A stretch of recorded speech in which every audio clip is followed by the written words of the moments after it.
বানাবো। আমটা কেটে আমি সেদ্ধ করতে দিয়ে দিয়েছি। এবার ঢাকা দিলাম।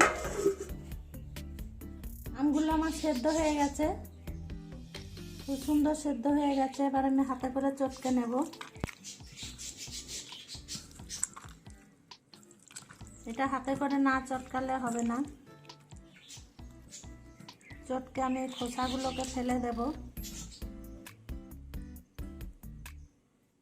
এরপর একের এক আমি এর মধ্যে 1 চামচ চিনি দেব,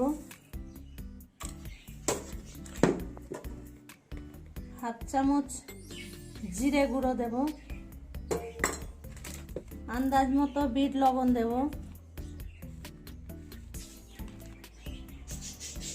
এবার আমি ভালো করে মেখে নেব।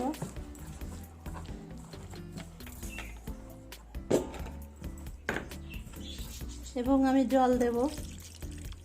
আপনারা ফ্রিজের ঠান্ডা জল দিয়েও করতে পারেন এবং এটা বানিয়ে ফ্রিজে ঢুকিয়ে রাখতেও পারেন। আমি ফ্রিজের ঠান্ডা জলই দিলাম।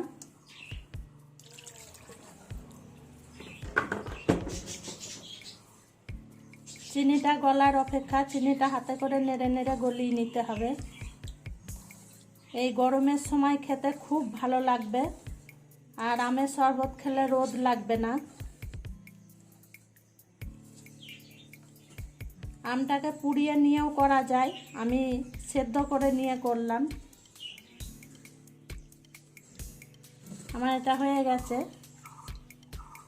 এবার আমি গ্লাসে ঢালবো।